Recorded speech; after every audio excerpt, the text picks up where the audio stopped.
मैं कुछ दिन पहले देख रहा था हिना प्रवेश भट्ट आपको बड़ा ट्विटर पे आपको बड़ा तनकीद का निशाना बना रही थी, आपकी तस्वीर के ऊपर कुछ गलत कमेंट्स भी कर रही थी और नीचे मैंने उनके कमेंट्स पढ़े तो बड़े गलत किस्म के कमेंट थे। अब हिना प्रवेश भट्ट जिसका एक बहुत बड़ा लेवल है, आप समझिए जिस अल्फाज में लेवल बोल दिया है, मैंने इतना हिना प्रवेश भट्ट के वक्त ज़ाया नहीं करना कि हिना प्रवेश भट्ट क्या है। ये वो सबके सब ऐसी हैं, वो खुद औरतें हैं मगर उनका काम सारा दिन औरतों को टारगेट करना। खैर मुझे उसने हिना प्रवेश भट्ट से मेरा कभी डायरेक्ट ऐसे नहीं हुआ, लेकिन ये कि इनके सारे जो अब जब आप इनका कमेंट पढ़ेंगे ना तो आपको कमेंट पढ़ते पता चल जाएगा कि नहीं लिखी है उन्होंने इतनी वल्गर लैंग्वेज दिखी होगी, वो उस पर खुद को इतना बहादुर बनेंगे कि आज हमने इतनी बड़ी मर्दानगी का काम किया, आज हम इतने बहादुर बने, हमने किसी औरत को जाके नंगी गंदी गालियां निकाली हैं। तो वो उनकी जहनियत, उनकी तरबियत उनके कमेंट से पता चल जाती है। लेकिन इस तरह ये बीबी वाला जमाना नहीं है कि उस बेचारी की आपने तस्वीरें जाली बनवा के फेंकवाई थी और उसको आपने डरा लिया था या टारगेट कर लिया था। अभी आप 2023 में बैठे हुए, 1980 नहीं है ये। अभी आप औरतों को इस तरह नहीं डरा सकते कि वो सियासत से दूर रहें कि जी आप उनको इस तरह हरास करेंगे तो वो डर जाएंगे। अभी ये दौर नहीं रह गया हो। सुनो, मैं आपको पीटीआई का मुस्तकबिल का तर्जमान देख रहा हूँ, जहाँ मेरी ऑब्जर्वेशन है यहाँ पे आपके सामने मरियम औरंगजेब भी आपका सामना करेंगी, हिना प्रवेश भट्ट भी करेंगी, अज़मा बखारी भी करेंगी।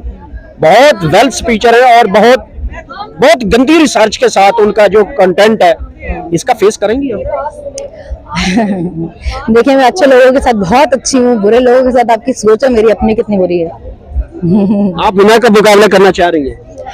आप फ्यूचर में जो लग रही है कि खान साहब आपको तर्जमानी दे रहे हैं। हिना तो बहुत लेम सी औरत है, मेरे से इतनी लेम हरकतें नहीं हो सकती कि मैं घड़ी पकड़ के बैठ जाऊँ, चुनचुने पकड़ के बैठ जाऊँ, ऐसी हरकतें मेरे से नहीं होती। बहरहाल मेरे से जो कोई अच्छा है मैं उसके साथ बहुत अच्छी हूँ, लेकिन अगर मेरे साथ कोई ओवर स्मार्ट बनता है तो वो आपकी सोच है फिर जितनी पागल मैं हूँ। खान हूँ मैं, मेरे में मसला है ये कि मेरा टेम्पर वैसे बहुत शॉर्ट है।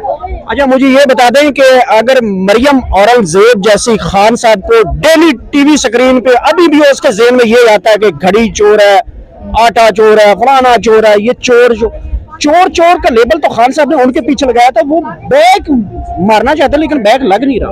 नहीं तो अगर चोर है तो अदालत क्यों नहीं गए ना? अदालत जाएंगे, खान को बताएंगे, अब बताएं कि हमारे इमरान खान ने घड़ी जो है गैर कानूनी ली हुई है, अदालत इनसे तोशाखाना के रिकॉर्ड मांग रही है, क्यों नहीं देते, क्यों भाग गए हैं? बताएं ना किस प्राइम मिनिस्टर ने क्या क्या लिया हुआ, कौन क्या ले सकता था, क्या नहीं ले सकता था, या हमारे लीडर ने गैर कानूनी तौर पर घड़ी ली है तो साबित करें, हमें देना। हम इनके सपोर्टर्स की तरह बगैरत नहीं है जिनके फ्लैट सामने और सीधे ना मिल रही हो गया, कोई बात नहीं, मियाँ साहब ने खाया तो क्या हुआ, थोड़ा बहुत लगा भी दिया, हम ऐसे नहीं है। आप बताएं ना उसने गैर कानूनी ली है। पीला मनका और पीडीएम का सोशल मीडिया मैं हमेशा आपको देखता हूँ, फॉलो भी करता हूँ, आपको बहुत ही ज्यादा तनकीद का निशाना बनाता है। आपकी फैमिली भी होगी, आपके भाई भी है, फैमिली भी है, पेरेंट्स भी होंगे, कभी वो सोचते होंगे कि बेटा हमने आप जिस जंग में लड़ रही है ये क्या हम देख रहे हैं? नहीं तो वो मैं वही आपको बता रही हूँ ना, अब वो दौर नहीं है कि जब आप औरतों को कहें कि जी ये नहीं कर सकती और ये वो नहीं कर सकती। वो तब टारगेट करते हैं तो अपनी क्लास बताते हैं, अपना खानदान, अपनी नस्ल बताते हैं, हमारा थोड़ी कुछ ले लेते हैं, हमारा कुछ नहीं जाता। वो एक होती है कि जी इनसे शादी कौन करेगा, वो ये वाले रोले हमारे हैं नहीं, हम शादीशुदा बच्चों वाले लोग हैं, घरों वाले अपने अपने, तो ये परेशानियां हमें है ही नहीं ना। हम कोई छोटी बच्चियां नहीं है जिनको आप इस साथ डरा लोगे ना। सनम, आप इस वक्त यंग खवातीन में इस वक्त बहुत ज्यादा आबूस हैं और बड़ी अच्छी रिसर्च है, मैं आपकी रिसर्च का बड़ा फैन हूँ। सवाल ये है कि खान साहब के साथ आखिर कहाँ पे आप इतनी अटक गई कि आप बाकी लोगों से खान साहब को डिफरेंट क्यों किया? देखिए किसी भी अक्ल वाले को नजर आएगा कि 30-40 साल जब खान साहब आए थे, पाकिस्तान ऑलरेडी ग्रे लिस्ट में था ना, तो खान साहब तो नहीं डाल के गए थे। ये जो बहुत तजर्बाकार बनते अपने आपको 3-3 बारियां ली हैं जिन्होंने, इन्होंने डाला हुआ था ना। इनका क्या तजर्बा था कि पाकिस्तान को ये ग्रे लिस्ट में डाल के गए हुए थे? पाकिस्तान की पूरी दुनिया में कोई इज्जत नहीं थी। मोदी आपको पूरी दुनिया में दहशतगर्द साबित कर चुका हुआ था, जिसका दिल करता था वो इस्लाम की बेइज्जती कर देता था। इमरान खान ने आके इस्लामोफोबिया के खिलाफ किया ना, उन्होंने करारदाद मंजूर करवाई ना, उन्होंने कोविड के टाइम पे भी हमें पाकिस्तान को डिफॉल्ट नहीं होने दिया ना, उन्होंने अमेरिका को यहाँ पे अड्डे देने से मना किया। पाकिस्तान की उन्होंने कहा हम क्यों किसी की जंग में हिस्सा लें। खान साहब ने उनकी मुखालफत की, उनके डॉलर आना बंद हुए, इसके बावजूद मुल्क को 6% की ग्रोथ रेट पर ले गए। कोई अंधा ही होगा कि उसको नजर नहीं आएगा कि एक अकेला बंदा लड़ा था, उसके बावजूद वो मुल्क को लेके चला गया। तुम लोग तेरा पार्टी जुड़े हुए, तुमने मुल्क को 17 अरब था खजाने में, 3 अरब छोड़ा, इतना तजर्बा था तुम लोगों के पास। मैं क्या सनम को ये देख सकता हूँ कि अगर जहाँ पे आज आप पाकिस्तान तहरीक इंसाफ को रिप्रेजेंट कर रही हैं, कल को कोई ऐसा वक्त आता है कि आप पीडीएम को रिप्रेजेंट करने चली जाएं या पीएलएमएन को रिप्रेजेंट करने चली जाएं, क्या कोई डायरेक्शन आएगी कभी जिंदगी में? अल्लाह ना करे मेरे पे कभी ऐसा वक्त हो, ना मेरे पे था, ना कभी है, ना कभी होगा।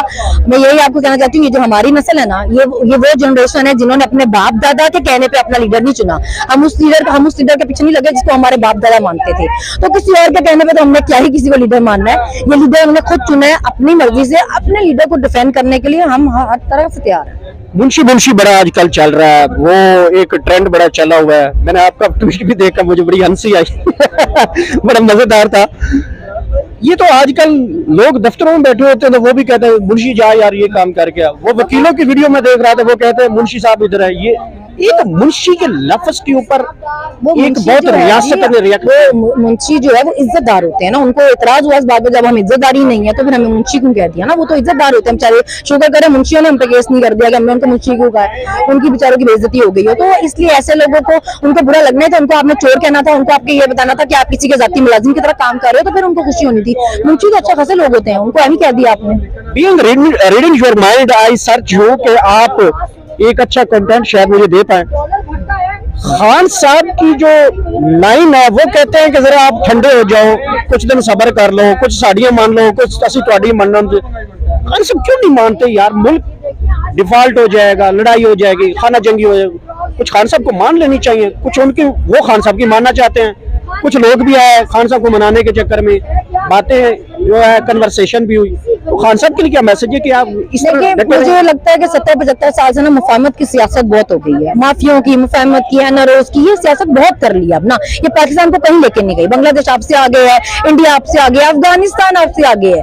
तो ये सियासत हमें कहीं नहीं लेकर गई मुफाहमत की है। जो इस तरह की सियासत नहीं करनी चाहिए खान साहब को। वो क्यों कर रहे हैं? उनको किस चीज का मसला है? अवाम की वजह से होती है जो पावर होती है। जब अवाम इमरान खान के साथ खड़ी है तो वो किसी के लिए क्यों झुके? आखिरी सवाल है कि महंगाई है और गरीब के पास आटा नहीं है, लेकिन 25 करोड़ की नानी जो है वो सर्जरी करवा के आ गई है। गरीब के पास 2 वक्त वाली रोटी जो है वो बकवास है। अब 1 वक्त की रोटी कहा करें हम, 2 वक्त की रोटी नहीं। 2 वक्त की रोटी बहुत पुराना डायलॉग है और 2 वक्त की रोटी मिल भी नहीं रही। आटा शाट है, बिजली है नहीं, डॉलर है नहीं, आपके मुल्क में दवाइयां है नहीं, कुछ भी नहीं है। फिर भी आप क्यों, मतलब आप क्या फ्यूचर देख रही है इस सारे का? इसलिए ये सब नहीं है क्योंकि आप जब अपने आपके दौरे कम ना हो रहे हो, अब ये जो अरबों के दौरे हो गए हैं हमारे, इसमें से हम लेके क्या आए हैं? हमें मिला क्या? हमें कुछ भी नहीं मिला है। IMF आपको कुछ देने को तैयार नहीं है। पहले ये कह रहे थे कि खान साहब ये सारे मुआहदे करके गए हैं जिसकी वजह से हमारे साथ ये सब हो रहा है। अब ये कहते हैं कि जी IMF से मुआहदा नहीं हुआ, देर हो गई, इसलिए ये सब कुछ हो रहा है। एक तो झूठे इतने बड़े, समझ नहीं आती क्या कहते हैं क्या नहीं कहते। अब अगर IMF से मुआहदा हुआ ही नहीं हुआ था, अभी तक नहीं हुआ है, तो फिर खान साहब किन जगहों पर साइन करके गए थे? मतलब अगर अभी रूस से आपने तेल लेना है, गंदम लेनी है, तो जब पहले तब क्यों नहीं ले लिया आपने? मुल्क को यहाँ तक क्यों पहुंचाया आपने? पहले ये सब क्यों नहीं कर लिया? मतलब ये लोग इतने जाहिल लोग हैं जिनके पास कोई विजन ही नहीं है, जिनके पास अक्ल ही कोई नहीं है, जिनको पता ही नहीं कि टाइम पे आपने क्या करना है। तजर्बा करके आए हैं, पूरा मुल्क उस तजर्बे के साथ चढ़ा हुआ है बस। अब सलम जरदारी कौन है? इस मुल्क का सबसे बड़ा चोर है वो, इस मुल्क की सबसे बड़ी गंदगी है। और बिलाल भुट्टो क्या है? वो बेचारा कुछ भी नहीं ना, इधर में उधर में। वो कुछ होता था अपने दम पे, कुछ होता उसको बेचारे को तो अपने बाप का नाम हटा के अपने नाने का नाम साथ लगवाना पड़ा, इसलिए क्योंकि वो खुद कुछ नहीं है अपने दम पे। बिलावल का फ्यूचर क्या है? कुछ भी नहीं है। जरदारी का? मैं आपको बता रही हूँ, हम वो नस्ल हैं जिन्होंने अपने माँ बाप के माने हुए लीडर को लीडर नहीं माना। तो किसी को हम क्या समझते हैं, किसी को हम क्या समझते हैं कि वो उठ के आए और हमें बताया कि आज ये 2 फुटिया तुम्हारा वजीर आजम है, कल को ये बीच की चीज इधर की ना उधर की, ये तुम्हारा वजीर आजम है। हमने अपने बाप की नहीं मानी, अपने बाप का लीडर को लीडर नहीं माना, तो तुम्हारे लाए हुए को क्या लीडर मानेंगे? बहुत ये टाइम नहीं है। वो नवाज शरीफ मरियम को वजीर आजम देखना चाहता है, शहबाज शरीफ हमजा को वजीर आजम देखना चाहता है, मौलाना फजल रहमान अपने बेटे को वजीर आजम देखना चाहता है, जरदारी की कब्र में टांगे हैं, वो अपने बेटे को जो है वो वजीर आजम देखना चाहता है। बड़ी लाइन लगी हुई है। बस वो अपने खानदानों से बाहर ही नहीं ना निकलते। अपने खानदानों से बाहर निकलेंगे तो कुछ और करेंगे ना बेचारे। अपने खानदानों से नहीं निकले तभी तो मुल्क के साल में है, सारे नेपोटिज्म की पैदावार है। बहुत शुक्रिया। पाकिस्तान तहरीक इंसाफ की दबंग और इस टाइम जो पटवारियों के लिए जो है वो चिल्ली साबित होती है और बड़ी मिर्चें लगेंगी। ये सारे जो है हिना प्रवेश भट्ट भी आपको इंटरव्यू देखती हैं, प्रॉपर देखेंगी और जो भी कमेंट है आप पढ़ लीजिएगा, जो वो करेंगे आपको। तो पहले बेचारी बहुत जलील होती है, उसको हमें कितना और जलील करना है। बहुत शुक्रिया। और ये देख लीजिए यंग है और कितनी रिसर्च है और पाकिस्तान तहरीक इंसाफ को किस तरह रिप्रेजेंट कर रही है। एक बड़ा अहम ये एक टर्न आउट है कि आप बिला मुआवजा किसी के साथ किसी आप अपनी इतनी रिसर्च करें, अपनी प्रपोजल ठीक करें, आपका दिमाग खुद ब खुद उसको वर्क करता है। इजाजत दीजिए, अल्लाह के बाद।